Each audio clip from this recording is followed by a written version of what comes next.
ಸಿದ್ಧ ಮಾಡಿದರೂ ಸಹ ಅದು ಯಾರಿಗೂ ಗೋಚರಿಸುವುದಿಲ್ಲ ನೋಡಿ. ಕಾಣಬಾರದು. ಮಾಯಕದ ವಿದ್ಯೆಯಿಂದ ನೆರಬಹುದಂತ ಮಾಯೆಯಿಂದಲೇ ನಡೀತದೆ ಎನ್ನುವುದಕ್ಕೆ ಇದೇ ಸಾಕ್ಷಿ ಅಲ್ಲವೇ? ಅಲ್ಲವೇ? ಖಂಡಿತವಾಗಲು. ಅದ್ರ ಜೊತೆಯಲ್ಲಿ ಒಂದು ಕೂಮ ಬಿಟ್ಟೆ. ಕೂಮ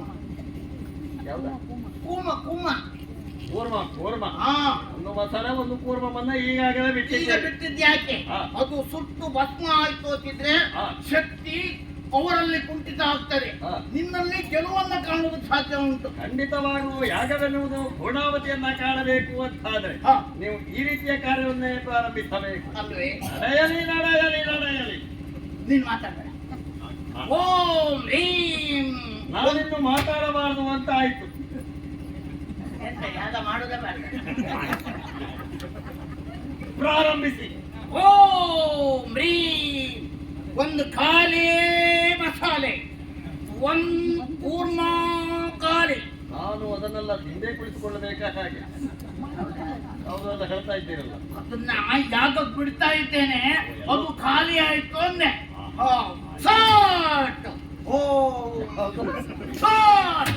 ಅದು ಮಂತ್ರ ಮರೆಯ ಆಯ್ತಾ? ಕಡಿಮೆ ಬಿತ್ತ ಅದು ನಾನು ಯಾಗಕ್ಕೆ ಬಿಡುವಂತ ವಸ್ತುಗಳು. ನೀವು ಬೇರೆ ಶಬ್ದ ಹೇಳುವಾಯ್ತು ಕಡಿಮೆ ಬೀಳ್ತು ಅಂತ. ಓಂ ಹ್ರೀಂ ಚಂಡಿ ಚಾಮುಂಡಿ ಭದ್ರಕಾಳಿ ಓಂ ಸಂಬಳಿ ಭೈರವಿ ಓಂ ಹ್ರೀಂ ರಂ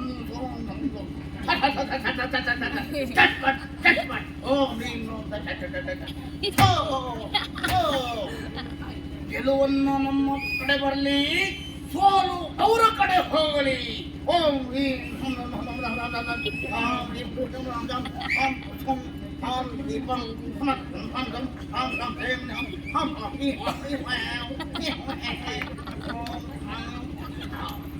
ಯಾಗ ಒಳ್ಳೆ ರೀತಿಯಲ್ಲಿ ನಡೀತಾ ಉಂಟು.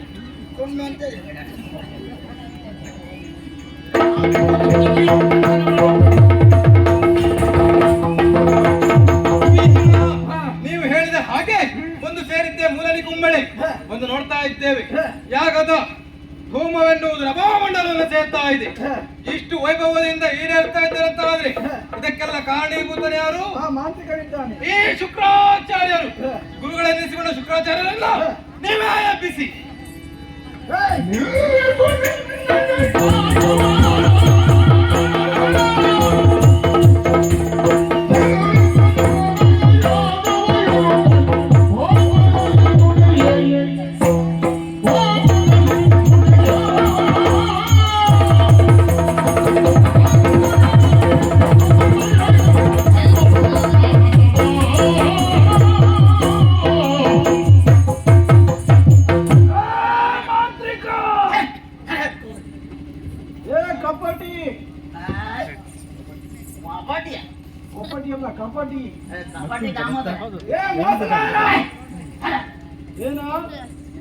ಏನ್ ಮಾಡ್ತಾ ಇದ್ದೀರಾ? ಯಾಗ ಮಾಡ್ತಾ ಇದ್ದೇನೆ. ಯಾಗವನ್ನ ಮಾಡಬಾರದು, ನಿಲ್ಲಿಸಲೇ. ಯಾಗ ನಿಲ್ಸ್ಬೇಕಾ? ಯಾಗ ನಿಲ್ಸಿ ಜಾಗ ನಿಂದನ ಯಾರೋ ಜಾಗ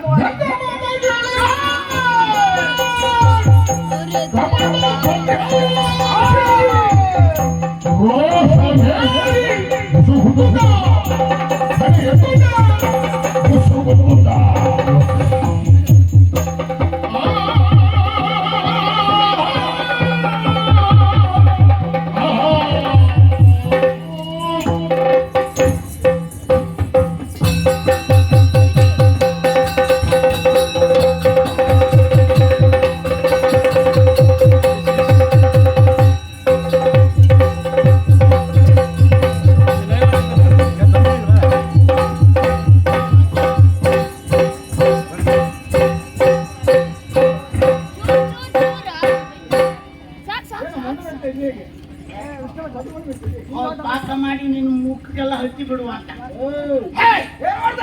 ನಾನು ಯಾಗ ಮಾಡುವಾಗ ಒಂದು ಯಾಗ ನಿಲ್ಲಿಸು ಅಂತ ಹೇಳ್ತಾ ಇದ್ದೆ. ಏನು ಯಾಗ ಮಾಡುವಾಗ ನಾವು ಒಳ್ಳೆ ರೀತಿಯಲ್ಲಿ ಯಾಗ ಮಾಡಿ ಪೂರ್ಣ ಮಾಡ್ಬೇಕಂತ ಆಲೋಚನೆ ಮಾಡಿ ಮಧ್ಯದ ಪದದಲ್ಲಿ ಬಂದು ಯಾಗವನ್ನ ನಿಲ್ಲಿಸು ಅಂತ ಹೇಳಿದೆ. ಆ ಯಾಗದ ಖರ್ಚು ಕೊಡುವ ನೀನ ಯಾಗವನ್ನು ಉಳಿಸಿಕೊಂಡಿದ್ದೀನಲ್ವ ನಾನು. ಅವರಲ್ಲೇ ಕೇಳಿ, ಯಾರಲ್ಲ ಕೇಳಿ? ಅವರಲ್ಲಿ ಕೇಳುವುದಲ್ಲ. ಅವರ ಹತ್ರ ಕೇಳಬೇಕಾದ್ರೆ ಅವರು ಕಣ್ಣು ತೆರೆದು ನೋಡ್ಬೇಕು, ಯಾಗ ಆಯ್ತ ಕೇಳ್ಬೇಕು. ಯಾಗ ಆಯ್ತು ಅಂತ ಅವ್ರ ಹತ್ರ ಹೇಳಿದ ಮೇಲೆ ಅವ್ರು ನನಗೆ ಹಣ ಕೊಡುದು. ಇಲ್ಲವಾದ್ರೆ ಮಧ್ಯದಲ್ಲೇ ನಾಮವನ್ನ ಹಾರಿರ್ತೇನೆ ಇವಾಗ. ಏನ್ ಕೆಪ್ರಿದ್ರೆ ಈಗ ಒಳ್ಳೆ ರೀತಿಯಿಂದ ಹೋದೆ ಹೋಗದೆ ಇದ್ರೆ ನಿನ್ನನ್ನು ಸುಟ್ಟು ಭಸ್ಮ ಮಾಡಿಬಿಡ್ತೇನೆ. ಈಗ ಮಾಡು ಈಗ ಮಾಡು ಈಗ.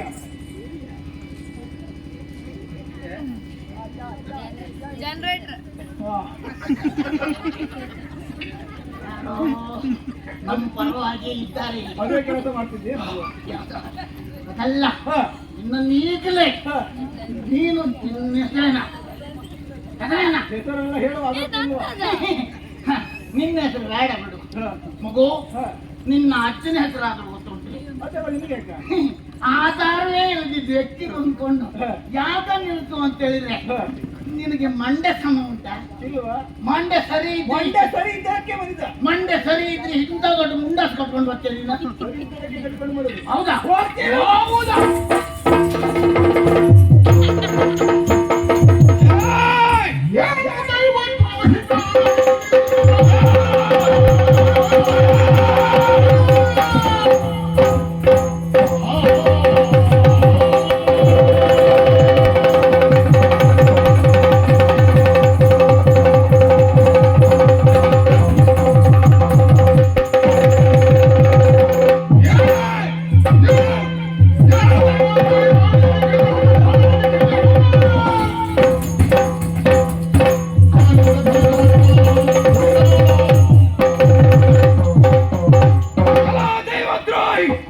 ಯಾರು ತಿಳಿಯದ ತದ್ರೀತಿಯಲ್ಲಿ ಮೂಲನಿ ಕುಂಬಳನ್ನು ಸೇರಿಕೊಂಡು ಮಾರಣವನ್ನು ಮಾಡ್ತಾ ಇದ್ದೀಯೋ, ಮರಣವನ್ನೇ ಗೆಲ್ಲಬೇಕು ಅಂತ ಆಸೆ ಬಂದಿದೆಯೋ, ನಿನ್ನ ಆಸೆಯನ್ನು ನೀರಲ್ಲಿ ಹೋಮ ಮಾಡಬೇಕನ್ನೋ ಕಾರಣಕ್ಕಾಗಿ ಬಂದವರಿದ್ದೇನೆ. ನಿನ್ನನ್ನು ತಟ್ಟಿ ಮುಟ್ಟಿ ಎಬ್ಬಿಸುವುದಿಲ್ಲ. ನಿನ್ನ ಯಾಗವೆನ್ನುವುದು ಹಾಳಾಗಬೇಕಂತ ಆದರೆ ನನ್ನ ಎಡಗಾಲಿನ ತೊಳೆಯ ಮೂಲಕವಾಗಿ ನಿನ್ನನ್ನು ಎಚ್ಚರಗೊಳಿಸ್ತೇನೆ.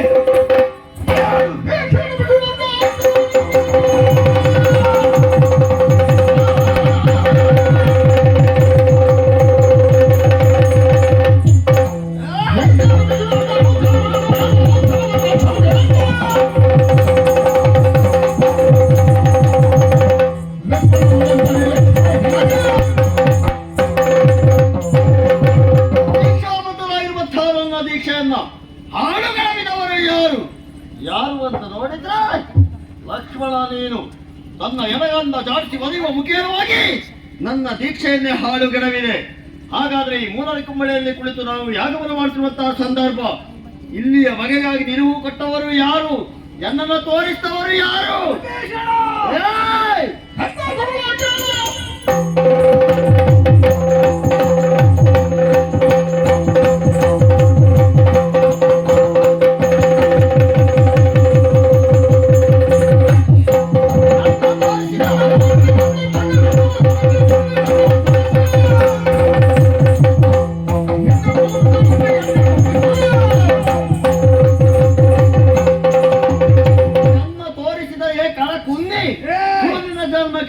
ಹಾಕಲಿಕ್ಕೆ ನನ್ನ ತಂದೆಯವರು ಮಾಡುವಂತ ಕಾರ್ಯಕ್ಕೆ ಸಹಾಯಕರಾಗುವುದನ್ನು ಬಿಟ್ಟು ನಮ್ಮ ಪಾಲಿಗೆ ವಿರೋಧಿಯ ಸ್ಥಾನದಲ್ಲಿ ಬಂದಿದ್ದೀಯಲ್ಲ.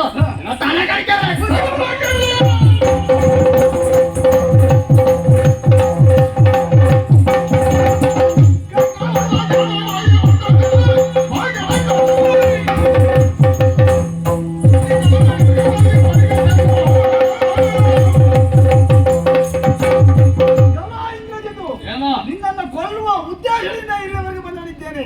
ತಡ ಮಾಡುವುದಲ್ಲ, ಒಂದೇ ಒಂದು ಶರದಲ್ಲಿ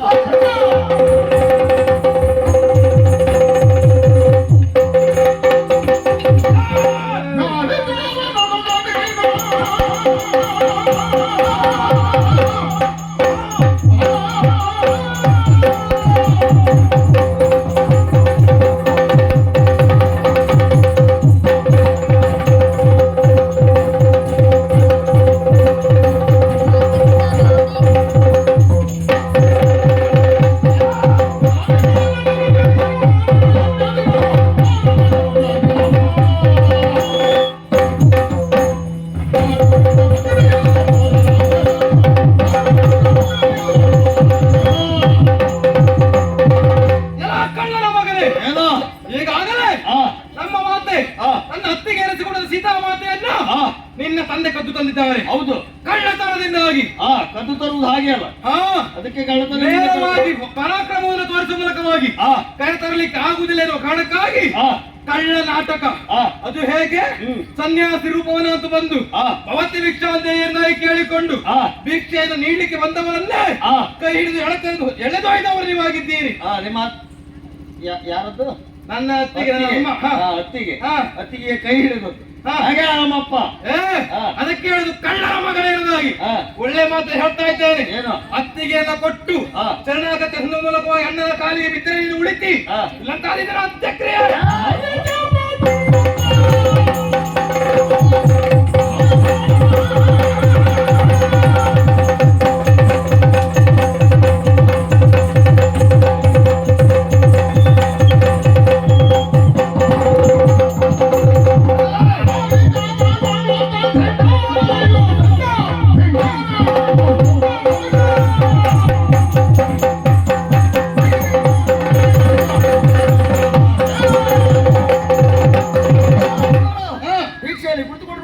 ದೀಕ್ಷೆಯನ್ನು ಹಾಳು ಎಡವಿದೆ. ಆದರೆ ಹೇಳುವಾಗ ನಾನು ಹಾಗೆ ಹೇಳಲಿಲ್ಲ, ಭಾರಿ ಚಾಪವನ್ನ ಹಿಡಿದು ಎದ್ದಿದ್ದೇನೆ.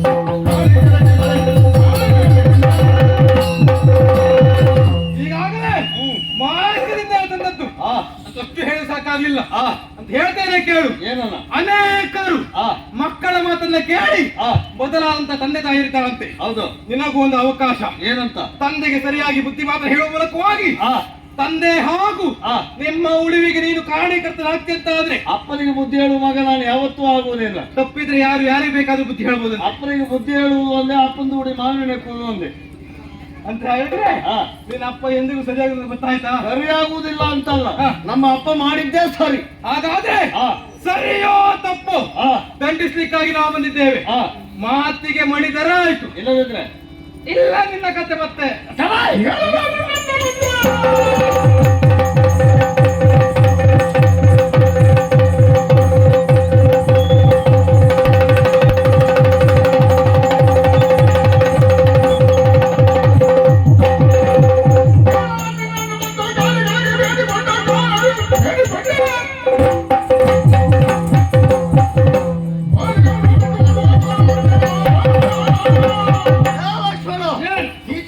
ಬೇಕು ಎನ್ನುವುದಾಗಿ ಆಡ್ತಾ ಇದ್ದೀಯ. ನಿನ್ನ ಮಾತ ಸದೃಶವಾದ ಸೀತೆಯನ್ನು ಪಡೆದುಕೊಳ್ಳುವ ಬಯಕೆ ಇದ್ದದೆ ಹೋಗುತ್ತಾದ್ರೆ ನೀನ್ ನನ್ನ ಬರಬೇಕು. ಬರುವುದು ಮಾತ್ರ ಅಲ್ಲ, ನನ್ನ ತಂದೆಯ ಪಾದಕ್ಕೆ ಎರಗುವ ಮುಖೇರವಾಗಿ ನನ್ನ ಪಾಲಿಗೆ ಎಲ್ಲವೂ ಜ್ಞಾನೋದಯವಾಗುತ್ತಾ ಉಂಟು. ಇಲ್ಲಿಯವರೆಗಾಗಿ ಬಂದವರೆಲ್ಲ ಸಾಮಾನ್ಯ ನರರು ಎನ್ನುವುದಾಗಿ ಭಾವಿಸ್ತವನು ನಾನು. ಆದರೆ ಈ ತರುಣಗಳು ನರರಲ್ಲವೇ ಅಲ್ಲ. ಹಾಗಾದ್ರೆ ಇವರ್ಯಾರು ಎನ್ನುವುದನ್ನೆಲ್ಲ ಅರ್ಥವಿಸಿಕೊಂಡೆ. ಬಂದಿರುವಂತಹ ಶ್ರೀರಾಮಚಂದ್ರ ಅವನೇ ಶ್ರೀಮನ್ನಾರಾಯಣ ಎನ್ನುವುದರಲ್ಲಿ ಸಂಶಯವೇ ಇಲ್ಲ. ಈ ಭೂಮಿಯಲ್ಲಿ ಧರ್ಮವೆನ್ನುವುದು ನಶಿಸಿದಂತಹ ಸಂದರ್ಭ. ಅಧರ್ಮವೇ ತಾಂಡವಾಡಿದಾಗ ಧರ್ಮ ಸಂಸ್ಥಾಪನೆಗೋಸ್ಕರವಾಗಿ ನಾರಾಯಣನೇ ನರನಾಗಿ ಭೂಮಿಯಲ್ಲಿ ಅವತರಿಸ್ತಾನೆ ಎನ್ನುವಂತಹ ವಿಚಾರವನ್ನ ಕೇಳಿದ್ದೇವೆ.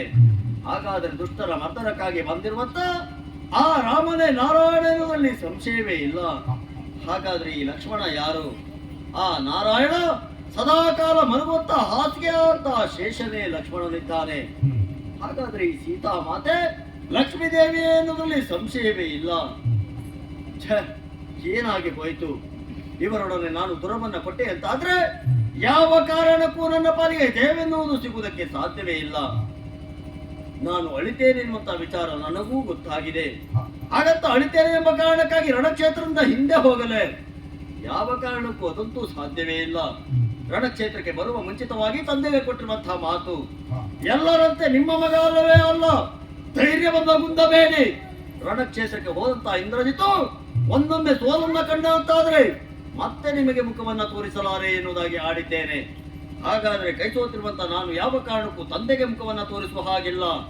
ಪ್ರಾಣ ಉಳಿಯಲಿ ಪ್ರಾಣ ಹೋಗಲಿ, ಯುದ್ಧಕ್ಕೆ ಸಿದ್ಧರಾಗ್ತಾರೆ.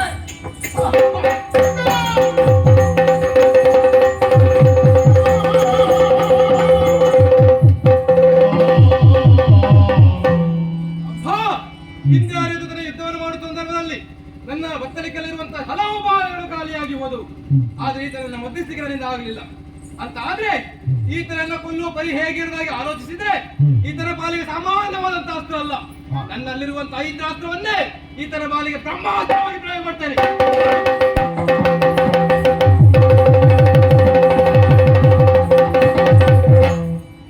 ಲಕ್ಷ್ಮಣ, ಯುದ್ಧ ಮುಂದುವರಿಸುವ ಮುಂಚಿತವಾಗಿ ಒಂದು ಮೂರೇ ಮಾತು. ಮೂರೇ ಮಾತಿಗೆ ಮುಕ್ತಾಯ ಆಗ್ತದ? ಖಂಡಿತವಾಗಲು. ಇನ್ನು ಮತ್ತೆ ಮಾತಾಡ್ತಿದ್ದ ಭರವಸೆ ಇಲ್ವಾ? ಯಾವ ಕಾರಣಕ್ಕೂ ಆಡುವುದಿಲ್ಲ. ಲಕ್ಷ್ಮಣ, ನಿನಗೆ ಹಸಿವಾಗ್ತದೇನೋ? ಹಸಿವಾದ್ರೆ ಊಟ ಮಾಡ್ಲಿಕ್ಕೆ ನೀನ್ ಹೇಳ್ಬೇಕಾ? ನಿದ್ದೆ ಬರ್ತದೇನೋ? ನಿದ್ದೆ ಬಂದಿದ್ದು ಅಂತ ಇದುವರೆಗಾಗಿ ಬರ್ತಾ ಇದ್ದ. ಹೆಣ್ಮಕ್ಳನ್ನು ನೋಡಿದ್ರೆ ಮನಸ್ಸಾಗ್ತದೇನೋ? ಮನ್ಸು ಆಗ್ತದೆ. ಆಗ್ತದ? ಹೌದು. ಹೌದಾ? ಯಾರಿಗೆ? ಯಾರಿಗೆ? ನನಗಲ್ಲ, ಅತ್ತ ನಿನ್ನ ಅಪ್ಪನಿಗೆ. ನನ್ನ ಅಪ್ಪನ ವಿಚಾರ ಬಿಡು. ಇವು ಮೂರೂ ನಿನಗಾಗುವುದಿಲ್ಲ ಅಂತಾದ್ರೆ ನನ್ನ ಸಾವು ಖಚಿತ. ಇದರಲ್ಲಿ ಒಂದು ನಿನಗನಿಸ್ತದೆ ಅಂತಾದ್ರೆ ಯಾವ ಕಾರಣಕ್ಕೂ ಇಂದ್ರಜಿತು ಸಾಯುವವನಲ್ಲ. ನಿನ್ನನ್ನ ಸಾಯಿಸ್ತಾನೆ ಮೂರಕ್ಕೂ ಸಿದ್ಧ.